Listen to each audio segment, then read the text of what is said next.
بسم اللہ الرحمن الرحیم۔ السلام علیکم ورحمۃ اللہ وبرکاتہ۔ آج کا واقعہ، نصوح ایک عورت نما آدمی تھا، باریک آواز، بغیر دھڑی اور نازک اندام مرد۔ وہ اپنی ظاہری شکل و صورت سے فائدہ اٹھاتے ہوئے زنانہ حمام میں عورتوں کا مساج کرتا اور میل اتارتا تھا۔ کوئی بھی اس کی حقیقت نہیں جانتا تھا، سب اسے عورت سمجھتے تھے۔ یہ طریقہ اس کے لیے ذریعہ معاش بھی تھا اور عورتوں کے جسم سے لذت بھی لیتا تھا۔ کئی بار ضمیر کے ملامت کرنے پر اس نے اس کام سے توبہ بھی کر لی، لیکن ہمیشہ توبہ توڑتا رہا۔ ایک دن بادشاہ کی بیٹی حمام گئی۔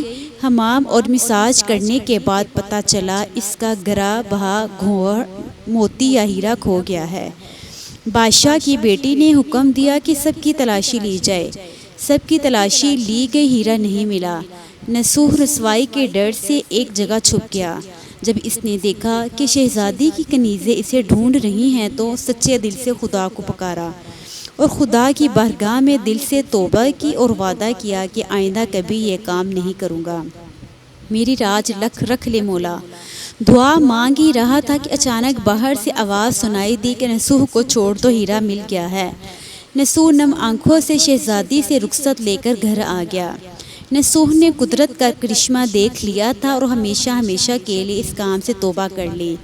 کئی دنوں سے حمام نہ جانے پر ایک دن شہزادی نے بلاوا بھیجا کہ حمام آ کر میرا مساج کرے، لیکن نصوح نے بہانہ بنایا کہ میرے ہاتھ میں درد ہے، میں مساج نہیں کر سکتا۔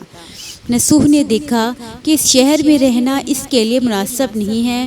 سبھی عورتیں اس کو چاہتی ہیں اور اس کے ہاتھ سے مساج لینا پسند کرتی ہیں۔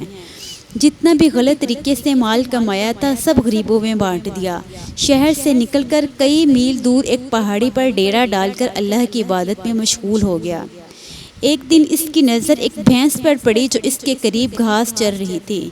اس نے سوچا کہ یہ کسی چرواہے سے بھاگ کر یہاں آ گئی ہے۔ جب تک اس کا مالک نہ آ جائے تب تک میں اس کی دیکھ بھال کر لیتا ہوں، لہٰذا اس کی دیکھ بھال کرنے لگا۔ کچھ دن بعد ایک تجارتی قافلہ راستہ بھول کر ادھر آ گیا جو سارے پیاس کی شدت سے نڈھال تھے۔ انہوں نے نصوح سے پانی مانگا۔ نصوح نے سب کو بھینس کا دودھ پلایا اور سب کو سیراب کر دیا۔ قافلے والوں نے نصوح سے شہر جانے کا راستہ پوچھا۔ نصوح نے ان کو آسان اور نزدیکی راستہ دکھایا۔ نصوح کے اخلاق سے متاثر ہو کر تاجروں نے جاتے ہوئے اسے بہت سارا مال بطور تحفہ دیا۔ نصوح نے ان پیسوں سے وہاں کنواں کھدوا دیا۔ آہستہ آہستہ وہاں لوگ بسنے لگے اور عمارتیں بننے لگیں۔ وہاں کے لوگ نصوح کو بڑی عزت اور احترام سے دیکھتے تھے۔ رفتہ رفتہ نصوح کی نیکی کے چرچے بادشاہ تک جا پہنچے۔ بادشاہ کی دل میں نصوح سے ملنے کا اشتیاق پیدا ہوا۔ اس نے نصوح کو پیغام بھیجا کہ بادشاہ آپ سے ملنا چاہتا ہے، مہربانی کر کے دربار تشریف لے آئیں۔ جب نصوح کو بادشاہ کا پیغام ملا تو اس نے ملنے سے انکار کر دیا اور معذرت چاہی کہ مجھے بہت سارے کام ہیں، میں نہیں آ سکتا۔ بادشاہ کو بہت تعجب ہوا، مگر اس بے نیازی کو دیکھ کر ملنے کی طلب اور بڑھ گئی۔ بادشاہ نے کہا اگر نصوح نہیں آ سکتے تو ہم خود اس کے پاس جائیں گے۔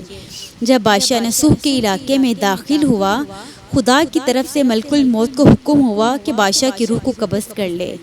چونکہ بادشاہ بطور عقیدت مند نصوح کو ملنے آ رہا تھا اور رعایا بھی نصوح کی خوبیوں کی گرویدہ تھی، اس لیے نصوح کو بادشاہ کے تخت پر بٹھا دیا گیا۔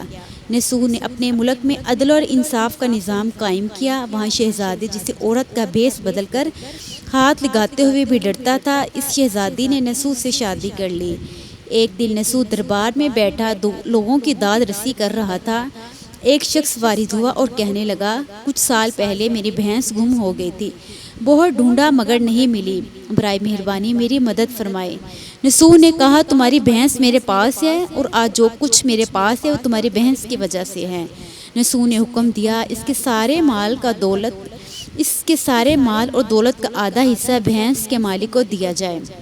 وہ شخص خدا کے حکم سے کہنے لگا اے نصوح جان لو میں نہ انسان ہوں اور نہ ہی وہ جانور بھینس ہے، بلکہ ہم دو فرشتے ہیں، تمہارے امتحان کے لیے آئے تھے۔